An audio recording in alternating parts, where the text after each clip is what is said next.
Bitch, if I get dropped, the whole city gon' slide. Psych, I'm lying just to deck, set the city on fire. You ain't gotta bang yet, cause shit, I been through the wire. Wake up with the pain, go to sleep on fire.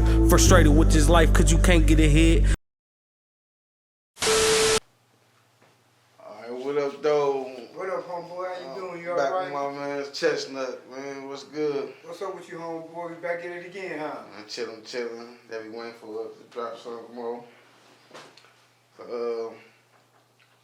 First question I'm gonna answer today is, like, everybody already knew you had got shot the one time.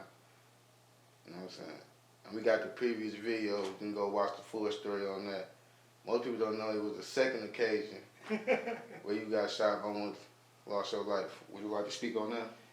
Well, the second time I got shot, I was on 7 Mile, staying on 7 Miles to Hayden. It was around about 2:30 in the morning, 3 o'clock in the morning. I'm letting somebody out there out my house, and two motherfuckers walk up, shot through the screen door, shot through the door, hit me 2 times on the eye and ran. So I don't know if it was a stick up, I don't know if it was a hit. They, like I said, they shot twice, had ski man and ran. So you stick up? I don't know, but they ain't putting off no stick up. Then I don't know if somebody put a hit on me. I don't know. I got shot, but then I found out as time went on, I found out who did it and who was behind it, and it had nothing to do with none of my friends. So a lot of motherfuckers don't have something to do with the lady I was letting out the door at 2 o'clock in the morning. Thought she might have something to do with it, but she had nothing to do with it at all. At first I thought she had something to do with it, but she didn't. A young girl I was fucking around with it, but she didn't have nothing to do with it. You know what I mean? On 7 Mile. When I found out down the line, I found out who did it. I don't want to say no name because I want them to know that I know they did it. So I want to, you know what I mean? But I know who did it. Okay. On the low level. You know what I mean? Alright. And then we had some more questions. Like, I was reading the comments, and I saw a couple people watching ask a couple of questions. So I'm going to read you their question. See, can you answer it for me? On some of the comments you got? Yeah. So, while we out versus Pony Down, was there ever a thing? Was there really like problems between y'all two? Well, it was like a little thing going on between them and Raymond and maybe Butch. I really didn't get off into that because in reality, for real, I know Snake and LB before I know Raymond now. See, I stayed on Quincy, and then the next street over is Homer. And the alley, the Quincy, then the alley, the next street is Homer. I live right behind, we live right behind each other. Their last name was the Buttrams. So I live right behind them. My daddy know them, my mama know them. We grew up together. So like I said, I've been knowing them since I was about 8 years old, 9 years old. I met them before I know Raymond and Block and Bush now. So when I was jumping up, I was like, I had nothing to do. I don't got nothing to do with that. And then, like I say, if they wanted to get me, all they got to do come out the backyard. Right. And I wanted to get them, vice versa. We live right behind each other. And like I said, so Pony Down started on Dexter, or it started somewhere? Well, it started Snake and LB, the Butcham, they lived on Homer. Okay. They stayed on Homer. And they were kind of like formed the Pony Down. Snake and LB.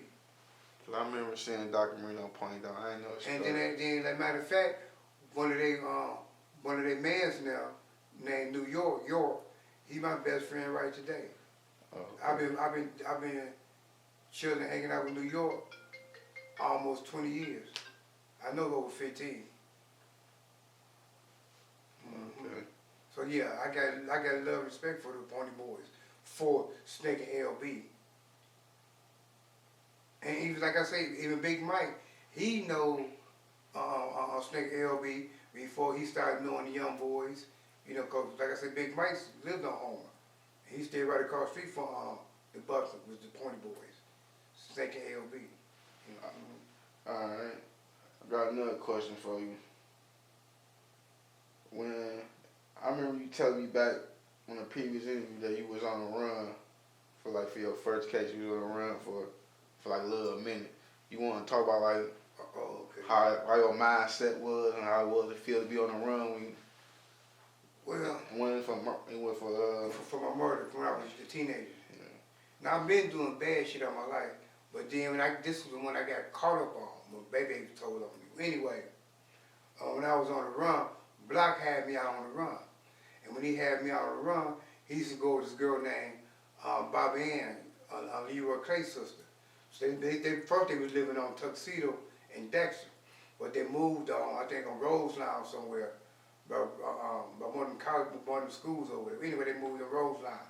So he had me out over there, which Laverne Clay was my best friend, was my lady's best friend, which like I said, her sister is Bobby Ann, which Block was going with. So when he had me out over there on Roseline with Laverne now. But the frame of mind I had at that present moment was loneliness. I didn't have no friend, cause everybody shouting at me. I couldn't go over this house to hide. I couldn't go here and hang out, cause everybody know what I did, trying to stay away from me. You know what I mean? Trying to stay away from me cause what I did. So, but like I said, Laverne Clay, the Clays. And so one incident who didn't leave me was John Clay, which is Laverne Clay little brother. His name was John Clay. Like I said, got John Clay, Laverne Clay, Leroy Clay, there's a whole bunch of Clays, the family. But that's why, like I said, John, everybody going to school, you know, 'cause I was still young, everybody going to school.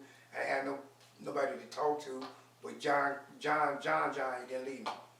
That's what's up. John Clay. You know, so he didn't leave me. He said, fuck, he didn't go to school. He said, no, I'm gonna stay right here with you. You know, I was at his house, you know. He said, I'm not going to school, everybody know. Then another thing, one more thing, I know I might go a little bit long on this, but I had Lil Mo with me too. Lil Mo was on the run with me too. Bush John nephew, Lil Mo would maybe step of the way.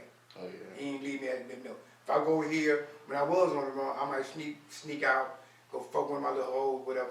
Lil Mo ain't gonna leave me. Lil Mo right there for day one. He never left me. So how long did that last? How long you was on the run for? I say about 3 months, 3 or 4 months. Seemed like a long 3 months. Yeah, it's like 3 years. I bet. Yeah. See, like from previous interview, like what people don't know, like we did a lot of interviews and a lot of it got erased, like erased somehow.